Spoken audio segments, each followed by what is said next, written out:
Today I'm joined by Peter Clegg, who's a senior partner at Fielden Clegg BradleyStudios, a studio he set up with Richard Fielden in 1978. And Peter is a pioneer in environmental design with over 40 years experience now of low energy architecture. So I was interested to ask Peter, I saw a poll recently which showed that in March, people were most worried about climate change as a threat to humanity generally, but now that has been overtaken by COVID-19 as their big worry. Yeah. Are you concerned that the bigger threat of global warming might be forgotten in this current crisis? No, I remain optimistic that it won't really. I think, inevitably people are worried about what is immediate in their environment, in their culture, in the news. And we have to work our way through this. But I think if you think back to only, 2 or 3 months ago, I think 2019 saw a huge change in our appreciation of the issues around climate change and biodiversity change. And I think those are now embedded in our cultural thinking as members of the kind of built environment, the construction professionals. We understand the really serious issues. I mean, a year ago, we set up Architects Declare. At the same time, there was an organization that was set up called ACAN, the Architects Climate Action Network. We then had all the amazing work that was done by the London Energy Transformation Initiative. We had UK GBC behind us, RIBA following on from us. And then towards the end of the year, the most significant thing for me was that we had the Better Buildings Partnership, which is effectively members of the asset managers of most of London. I mean, £300 billion in asset management. And they set up their own declaration, which was an extraordinary commitment to recognizing the significance of climate change on the property market and property industry.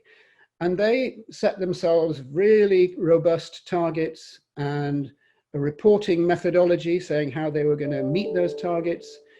And I thought that was just a real boost of confidence, in a sense that the understanding of climate change was embedded in the construction and property industry. So I don't think we'll be going back. We have to get over, obviously we have to get over the horrors of the COVID epidemic.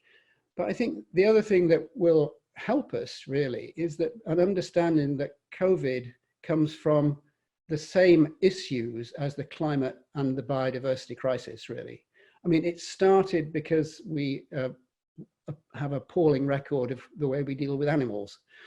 It's enhanced, its problems are enhanced because our cities are not healthy places to live.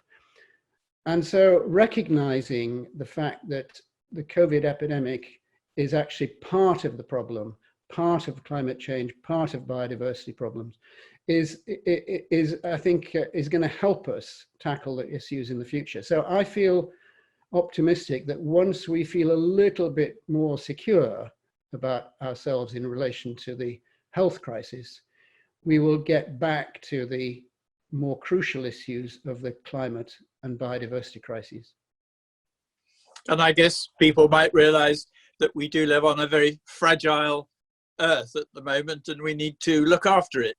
Well, I think that's coming home to people. I think people are really recognizing the importance of our relationship to the natural world, to nature.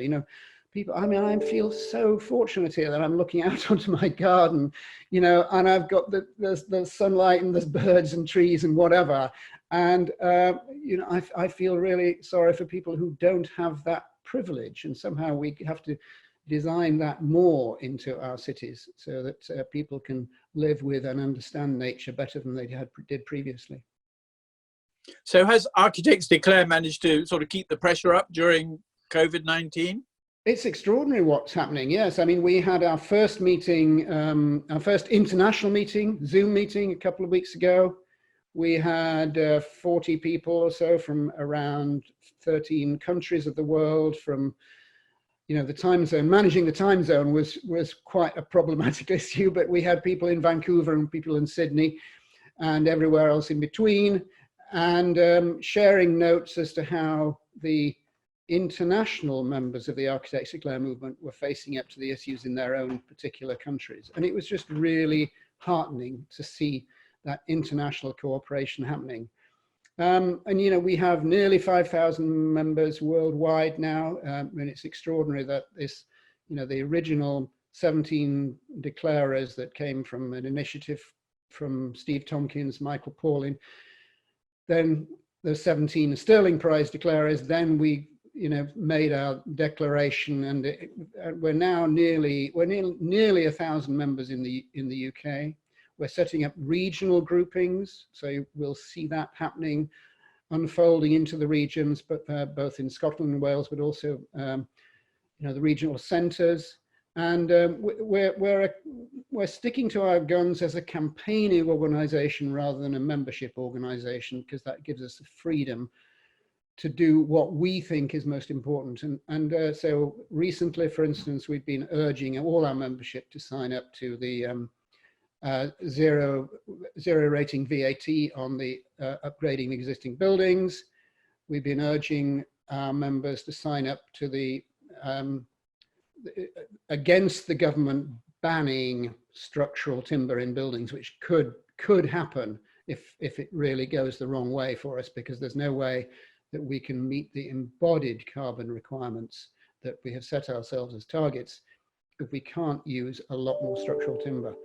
So there's an awful lot of activity that AD is doing, and alongside the extraordinary work of Letty, of the London Energy Transformation Initiative, and of ACAN, and all our partners within what I think, I've been in this business for 40 years, and I've never seen so much activity and energy, particularly from the younger generation, towards making climate change the key issue that the construction industry has to deal with. No, it looks like COP26 is going to happen in the spring, or that's the plan at the moment. That will obviously be really important. It's going to be important anyway, but I think even more significant as we come out of COVID-19. What are your hopes for that? I hope that we can ensure that people understand this relationship that I've been talking about between COVID epidemic and climate and biodiversity. So I think by then we'll have understood and taken cognizance of some of the things that we're experiencing now that are really genuine benefits from a degree of isolation. I mean, I hope that it doesn't go on for too long, but we're understanding the importance of the lockdown in transportation has had on CO2 emissions, understanding the improvement in air quality in our cities. I think it has been a revelation, and I think we will be able to benefit from that understanding. And I think people's lifestyles, whenever we get back to what is a new normality, which isn't going to be anything like previous normality probably, but I think people will understand that some of what we have experienced has been beneficial, and we can take that to COP26 and we can say, look, we have to learn from this, and we have to understand that we have to get back into balance with the world more. It's not just doing as little harm as possible. It's regeneration. It's it's taking our cities and making and adding more greenery, reducing the pollution that we're causing. So it's a regenerative process. It's doing the same with the landscape and the agriculture that has been raping and pillaging the world over the last century or so. And I think we have to understand, we have to get back in, as I said, into more of a balanced relationship with nature. And that, I think, bringing together the climate crisis and the biodiversity crisis at COP26 will be really important. And AD are already talking. We're talking to the Architecture 2030 people in the States, Ed Masria. We're talking to the Italians, with whom we are obviously hosting this conference, even though it's going to be in Glasgow. So Mario Cucinella has been in touch with us about doing something that makes a big splash in terms of the construction industry's presence at COP26 and acknowledges the fact that we are responsible for 40% of those global CO2 emissions. And then going forward, how do you see the impact of COVID-19 on your own work and the practice? Well, it's going to be very interesting, isn't it? I mean, as I said, I feel fairly privileged running my little office from here, and I think people who have a space in their home and are not also parents and teachers and carers and can afford to work at home. I think it's actually been quite enlightening. We've just been looking at what's going to happen with we're in the process of looking at break clauses and renegotiation in our London office. And so we're kind of thinking, well, you know, we're managing without that, and it's a very, very expensive bit of real estate. And so we're kind of thinking, I mean, you know, I'm one of 27 partners, so I'm speaking out of turn here, but I think it would be an interesting thing to explore, having more hot desking and more home working, particularly with our London office. I think I can see the other offices we've got in Manchester and Belfast and Bath being perhaps less affected and perhaps being more locally based. I think architecture will become more of a locally based profession, if you like, even though with being able to communicate like this gives us tremendous global reach. I mean, I'm doing a competition in Rwanda at the moment for urbanization of Kigali, and it's you know, so that's taking up most of my work this week, and everything is being done by Skype and Zoom, etc. But I think it's important that you know, the energy level that you need to run your business through digital means like this. I think it's slightly more exhausting doing 8 hours of Skyping than it is 8 hours of sitting at the kitchen table drawing,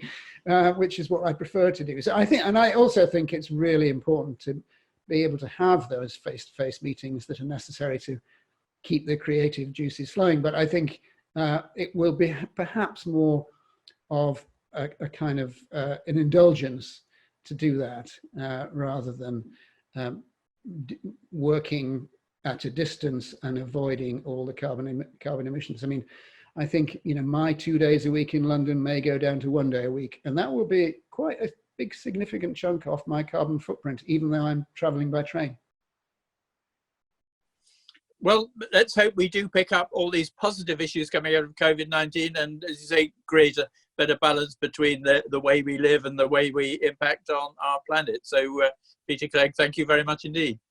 Thank you, Peter.